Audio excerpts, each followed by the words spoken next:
What's up, everybody? We are back. John Delarose here, the leading Hispanic voice in science fiction. As you can tell, I've got a little bit of a cold today, so I'm sorry about that. And I also got a little bit of a dishwasher noise going in the background. Not much I can do about that, just getting this video done while I can. I read The Invincible Iron Man, Volume 1, The Golden Avenger, and as you can see, my copy's damaged. I screwed up the cover. I have no idea how this happened. I literally pulled it out of my shelf and it was like this. I don't know if one of my kids did it or what, but very upsetting.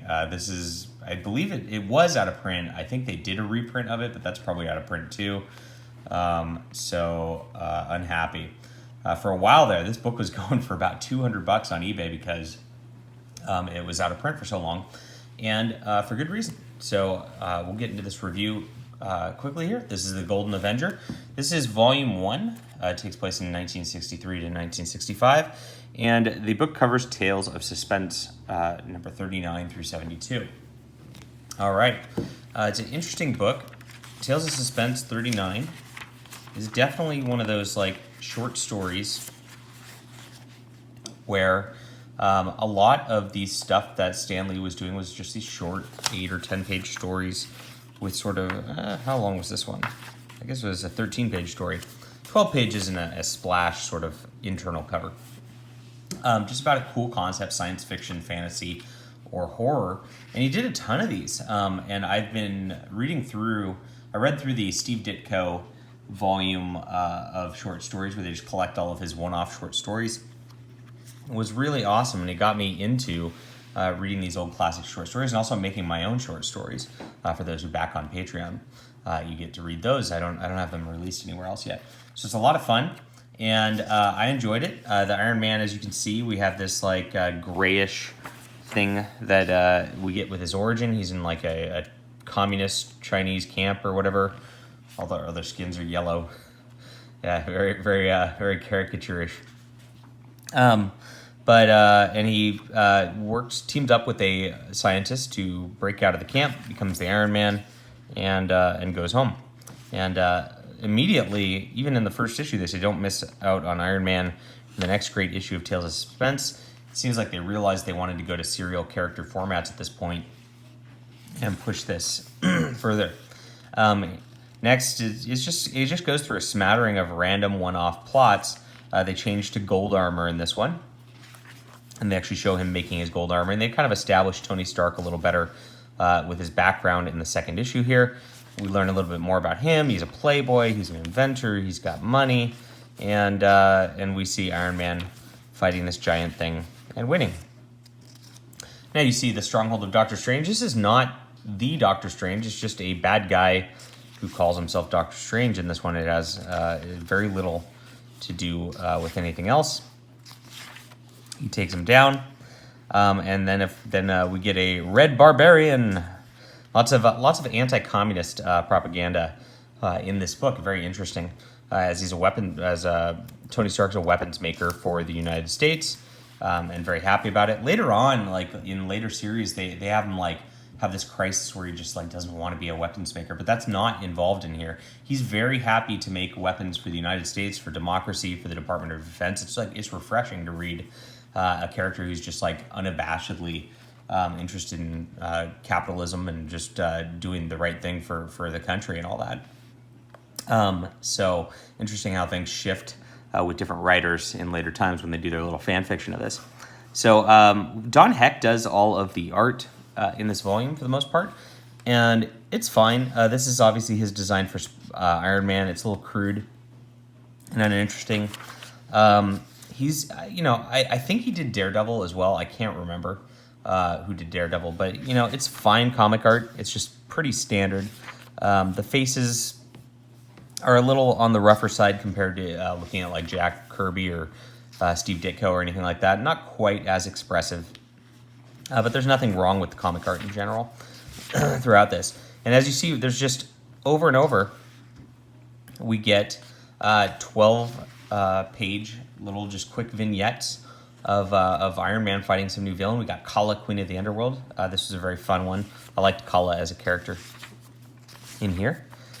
And then we get him going back in time to deal with Cleopatra. The X-Men did this too, and they dealt with Cleopatra and that whole deal. They're like, can Tony Stark, how much of a playboy is he? Very, very interesting there. I actually like the way Don Heck drew Cleopatra, very pretty. Interesting one-off issues and recycled concept, so it's like, this is where it starts to get interesting. We get a new character who comes in, sorry, and we start building his cast of characters at this point. So we're at issue 45, so we're 6 issues in, and finally we meet Pepper Potts and Happy Hogan, and these become his recurring characters who are just like part of it the entire time. Happy is supposed to be his like chauffeur never who he never brings along with him, so he always gets annoyed with it. And Pepper Potts is, of course, the secretary and love interest, even though he never goes for her, he tries to like push her away at every cost because he doesn't want her to deal with having his dual life. And we get a little freezing villain, a little proto Iceman, let's call it. Like I said, these concepts Stan Lee really recycles over and over again, and he actually takes them from old Charlton comics and old Golden Age comics pretty regularly. So it's not like a lot of these are super innovative, but they are super fun, and that's what comics is all about. And that's kind of the philosophy I view building superheroes from in modern times too. The concepts, you can twist them a little bit, make them kind of interesting, and redo them. Now, again, this builds again, so we're 7 issues into it, and the Crimson Dynamo shows up, and the Crimson Dynamo is this like Russian Soviet version of Iron Man who comes out, and this one has a nice ending because it changes from the typical villain thing where he just like kind of realizes Iron Man is a good guy and starts working for him. We get the mysterious melter, starts melting the iron, of course. And this is let's see. This is was a surprise for me. Oh man, I'm terrible right now. But Steve Ditko actually did a few issues in the middle here, and you could tell the art difference right away. It's just more expressive, more dynamic than Don Heck's work. Little more interesting stuff with these tanks breaking. You get these. You get a little Kirby-esque sort of equipment factory here. And it's just, I was very happy. Once Steve Ditko got on here, it really jump-started the book again and made it more interesting again. And I was happy. The first few issues were fine. It was a fine introduction, but they felt a little dated and not that great. Crimson Dynamo really stepped that up. Having Pepper Potts and all that really made things better. And then in this very next issue, Ditko redesigns Iron Man, and this gets the classic coloring that we get today. And it's better because the old version, as you see, is it's monotone, just kind of boring looking, and not really futuristic. It looks kind of clunky. Now he's a lot sleeker. He becomes a more dynamic with the colors and everything. It's a little more interesting of a design. And so there's like a puppet master type of character in here. Again, like I said, they recycle a lot of concepts. And he's using the old iron, and so that's why he makes the new costume to thwart that, because he doesn't have a puppet of the new costume. And for a couple issues, we get longer stories too. So we got more Ditko here. Ditko has the Angel from the X-Men coming in, and he gets in a tiff with Iron Man. This classic superhero fight together. And then they figure out that they're going to be friends, and it was cute, very fun. And then with issue 50, Ditko's off of it. So Ditko's only on for like 3 issues, which I very much enjoyed. I was excited to see it, and I was sad to see him go. But what's interesting is that at this point on issue 50, is Don Heck really steps it up. His game gets a lot better. The plots get a lot better too. But the Mandarin's a very interesting design. The Mandarin's, we get a little bit more dynamic sort of art out of Don Heck from this point forward. And Tony Stark fights the Mandarin and escapes. We deal with the Scarecrow in the next issue.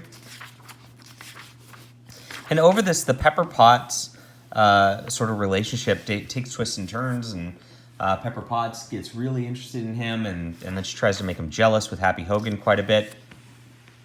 And this is probably where the real classic stuff begins, where people really remember it. The Crimson Dynamo returns.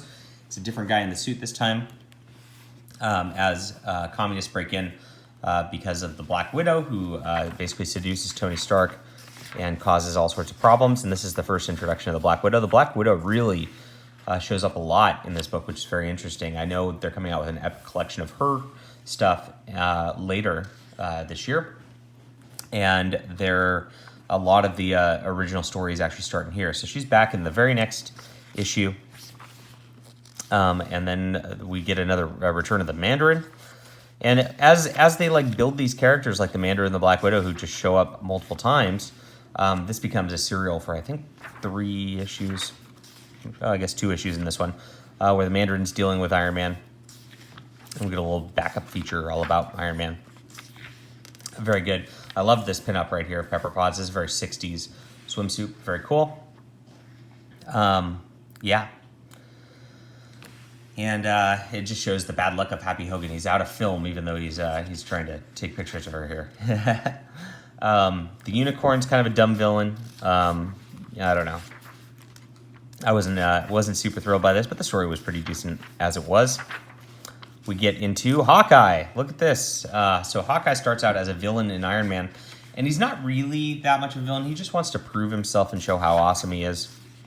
And he hooks up with Black Widow, who kind of manipulates him into fighting Iron Man, but he doesn't want to be a traitor to his country. He doesn't want to be a bad guy. You can tell that from the get-go.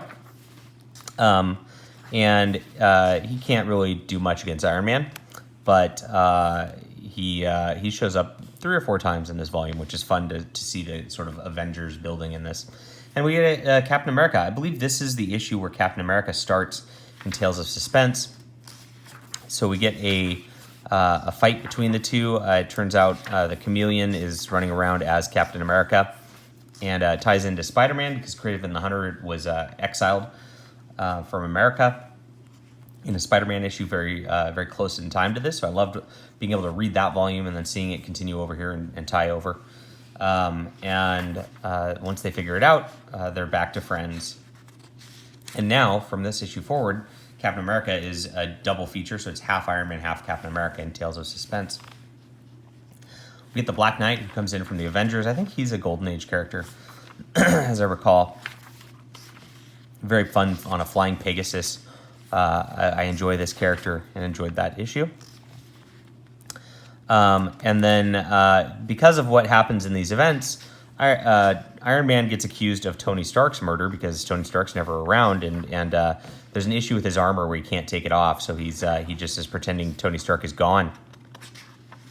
And so he fights the Black Widow and Hawkeye again as he's dealing with that. Lots of fun. Like I said, for everything from 50 forward, just like there's like this continuing plot almost that's a lot better, and the recurring characters come back, the recurring villains come back.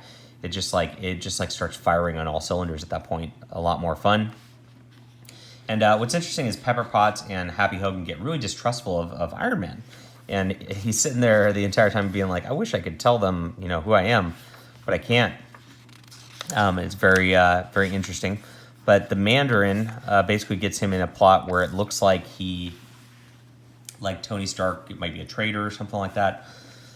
And so Tony Stark goes and deals with the Mandarin. This is where we get the Mandarin's origin finally, where it turns out he found all this ancient tech from aliens, and that's how he uses his powers, because we've never gotten an explanation up until this point. Really good issue, really built a lot with the Mandarin, and Iron Man fights back there, and clears his name kind of, and leaves. Next we get a Phantom, who's just a person who's sabotaging Tony Stark's operation, and we get Black Widow and Hawkeye returning again, and it's getting to a point where she gets a new costume in this. That's pretty fun. I don't know, Don Heck's costume designs really aren't as good as a lot of the other costume designs. You see, this is not like any sort of classic Black Widow costuming. So she changes pretty soon. Hawkeye stays the same for the most part, but she's basically, talked into the communists by like, you will not fail us again, like sort of thing. And so she has to prove herself, and Hawkeye kind of messes things up for her. And that ends that. Oh man, sorry about that. In this next one, Iron Man gets his suit stolen, and he has to don his old armor to fight some guy in the new armor, and was able to beat him. And we then have a little underwater adventure with Iron Man, where there's some good Pepper Potts drama in here. We're getting back into one-offs a little bit, and it gets a little less interesting for a second. I mean, the stories are fine, but they're not like gripping like a lot of the other stuff we've seen. Iron Man faces a dream villain here who the guy just sends nightmares at him while he's away, and not that interesting. This is one of the weaker stories in here. And then Iron Man is getting manipulated by his brother here, and he thinks he's going crazy because of aliens, and there's a twist that there actually are aliens. Now, I've seen this in a lot of short story stuff that Stan Lee's done before, where it's like people think they're crazy, and then there's a twist that there actually is people from an alternate dimension, or that there actually are aliens. And I don't know. I mean, it's kind of a cheesy plot device. Not that fun either. But okay, so we've had a few issues where it's just like not exciting after introduction of Hawkeye and introduction of Crimson Dynamo and things like that were good for a while. So it's like, it definitely has this like ups and downs. I wouldn't say any of it's particularly bad. Some of it feels a little dated, some of it feels a little boring. But it's not like I read an issue and I'm like, dang, I wish I hadn't read that issue. Like I've read with a lot of modern comics. Most of it's all pretty consistent. It's just, some stuff's more fun than others. And this is where it gets really fun. We get the Titanium Man. And this kind of closes out the issue. We have this big 4-issue sort of Titanium Man fight where he like challenges Iron Man like on behalf of the USSR and America's honors at stake. And everybody's like, why is Tony Stark disappearing? And Happy Hogan actually goes out and helps Iron Man in this and almost dies. So Pepper kind of blames Iron Man for the issue.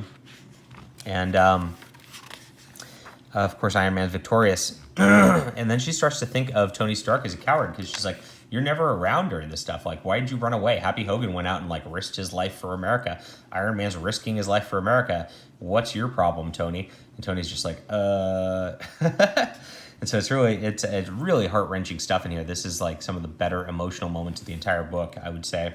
In these last 4 issues.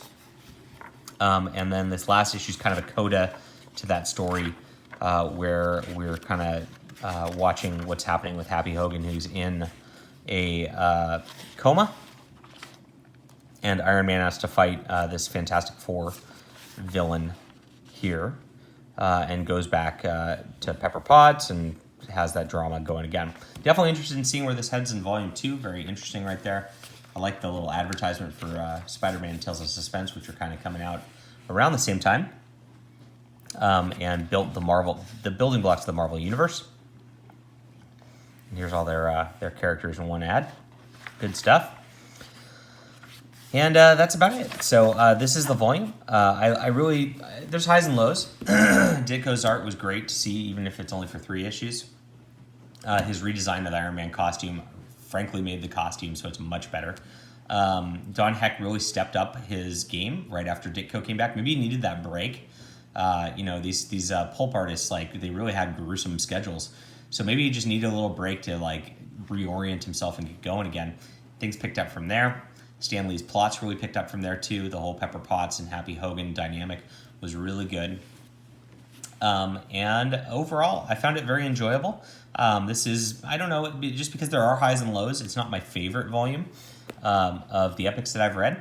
But I'd say it's probably a solid 8 out of 10 as far as comics go. If you're really into Iron Man, this is probably a great spot to start. I haven't read much Iron Man stuff myself, but I was happy to have read this. So thanks, everybody, for watching the review. Hope you enjoyed, and let me know what you think about this early Iron Man stuff. Hit the like button, subscribe button, do your thing, leave a comment, and I will see you next time.